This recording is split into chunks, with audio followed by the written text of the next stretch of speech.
नमस्कार, आप देख रहे हैं PG world news.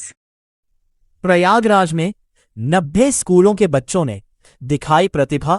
Dance fashion show से दिया हिंदी और भारतीय संस्कृति के सम्मान का संदेश। नमस्कार, आप देख रहे हैं पीजी वर्ल्ड न्यूज सच के साथ। स्वतंत्रता दिवस यानी 15 अगस्त केवल देश की आजादी का पर्व नहीं, बल्कि हमारी भाषा, संस्कृति और विरासत पर गर्व करने का भी अवसर है। प्रयागराज में राजर्षि पुरुषोत्तम दास टंडन जयंती के अवसर पर आयोजित जिला स्तरीय सम्मान समारोह में करीब 90 स्कूलों के बच्चों ने अपनी प्रतिभा का शानदार प्रदर्शन किया। बच्चों के डांस, फैशन शो और सांस्कृतिक प्रस्तुतियों ने प्रोग्राम में 4 चांद लगा दिए। वहीं कार्यक्रम के मुख्य अतिथि इलाहाबाद हाई कोर्ट के न्यायमूर्ति डॉक्टर गौतम चौधरी ने बच्चों और अभिभावकों को हिंदी के सम्मान और भारतीय संस्कारों से जुड़े रहने का संदेश दिया। प्रयागराज में भारत रत्न राजर्षि पुरुषोत्तम दास टंडन की जयंती के अवसर पर अखिल भारतीय युवा खत्री समाज की ओर से आयोजित जिला स्तरीय सम्मान समारोह में शहर के करीब 90 स्कूलों के बच्चों ने हिस्सा लिया। कार्यक्रम में बच्चों ने डांस, फैशन शो और विभिन्न सांस्कृतिक प्रस्तुतियों के माध्यम से अपनी प्रतिभा का प्रदर्शन किया। मंच पर बच्चों की प्रस्तुतियों में भारतीय संस्कृति, देशभक्ति और सामाजिक संदेशों की झलक देखने को मिली। कार्यक्रम में मौजूद अभिभावकों और शिक्षकों ने भी बच्चों का उत्साह बढ़ाया। अलग अलग विद्यालयों से आए छात्र छात्राओं ने पूरे आत्मविश्वास के साथ मंच पर अपनी प्रस्तुतियां दी।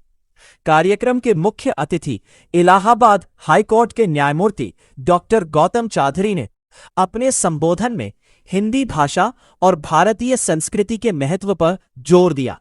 उन्होंने कहा कि बच्चे अंग्रेजी जरूर सीखें, लेकिन अपनी मातृभाषा हिंदी को कभी न भूलें। उनका संदेश था कि जिस तरह व्यक्ति अपनी मां का सम्मान करता है, उसी तरह अपनी मातृभाषा का सम्मान भी करना चाहिए। न्यायमूर्ति डॉक्टर चौधरी ने अभिभावकों से बच्चों के साथ घर में हिंदी बोलने, पढ़ने और समझने का अभ्यास कराने की अपील की। उन्होंने यह भी कहा कि सफलता किसी एक भाषा पर निर्भर नहीं होती। ज्ञान, संस्कार, मेहनत और आत्मविश्वास ही व्यक्ति को आगे बढ़ाते हैं। आज जब पूरा देश 15 अगस्त को स्वतंत्रता दिवस के रूप में मना रहा है, ऐसे में प्रयागराज के इन बच्चों की सांस्कृतिक प्रस्तुतियां एक खास संदेश देती हैं। आजादी केवल अपनी बात कहने की स्वतंत्रता नहीं, बल्कि अपनी भाषा, संस्कृति और विरासत को सम्मान देने की जिम्मेदारी भी है। डांस और फैशन शो जैसे कार्यक्रमों के माध्यम से बच्चों ने जहां अपनी प्रतिभा दिखाई, वहीं भारतीय संस्कृति और देश प्रेम की भावना को भी मंच पर प्रस्तुत किया। राजर्षि पुरुषोत्तम दास टंडन हिंदी के प्रबल समर्थकों में रहे। ऐसे में उनकी जयंती पर आयोजित यह कार्यक्रम नई पीढ़ी को हिंदी और भारतीय संस्कारों से जोड़ने की दिशा में एक महत्वपूर्ण पहल के तौर पर देखा गया। कार्यक्रम का संचालन आनंद जी टंडन पप्पन भैया ने किया। न्यायमूर्ति डॉक्टर चौधरी का अंगवस्त्रम पहनाकर राष्ट्रीय अध्यक्ष कृष्ण बहल ने व कांता चोपड़ा ने सम्मान स्मृति चिन्ह, राष्ट्रीय महासचिव अखिल कक्कड़ व कुंवरजी टंडन ने बुके भेंट कर माननीय न्यायमूर्ति का सम्मान किया तथा प्रदेश अध्यक्ष ब्रिजेश सिढ़ाना ने संस्था का स्मृति चिन्ह देकर सम्मान किया। डॉक्टर नीता सेठ साहू, मुदित खत्री, निशा कौशल ने सभी अतिथियों एवं उपस्थित जनों के प्रति आभार व्यक्त किया। समारोह में संस्था के संरक्षक महेश कपूर, कुंवरजी टंडन, मोहनजी टंडन, बद्री चौरसिया, मनीष कपूर, अतुल मेहरोत्रा सहित कई गणमान्य अतिथि, शिक्षाविद और समाज सेवी मौजूद रहे। कार्यक्रम के अंत में हिंदी के सम्मान, उसके संवर्धन और नई पीढ़ी में भारतीय संस्कारों के प्रसार का सामूहिक संकल्प लिया गया। प्रयागराज के इस आयोजन ने यह संदेश जरूर दिया कि आधुनिक शिक्षा के साथ अपनी मातृभाषा, संस्कृति और संस्कारों से जुड़कर ही नई पीढ़ी मजबूत भारत की नींव तैयार कर सकती है। आने वाले 15 अगस्त को सभी देशवासियों को हमारी तरफ से अलशिफा हॉस्पिटल की तरफ से सभी को बहुत बहुत मुबारकबाद देते हैं कि सभी अमन चैन बरकरार रहे, हिंदू मुस्लिम सिख ईसाई सभी लोग आपस में मेल मिलाप रखें और खुशियाँ बांटें। Thank you. का हो रहा है, इसमें 90 स्कूलों के सब बच्चों को हम लोगों ने यहाँ पे कलेक्ट करके और फिनाले कराया और आज के दिन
हॉस्पिटल और स्टाफ की तरफ से बहुत बहुत शुभकामनाएं।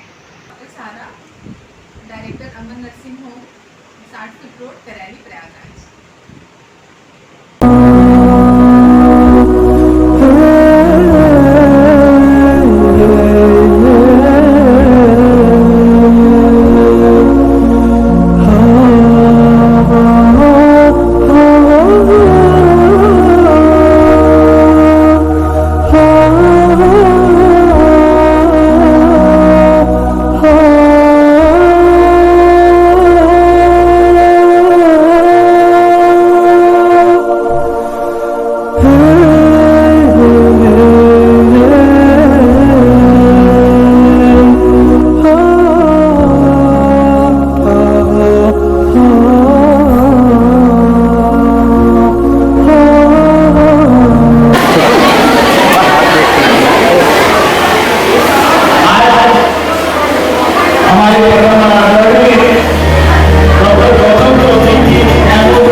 अपने कार्यकाल में हिंदी के लिए है और कुल फैसले हमारे बीच आए हैं।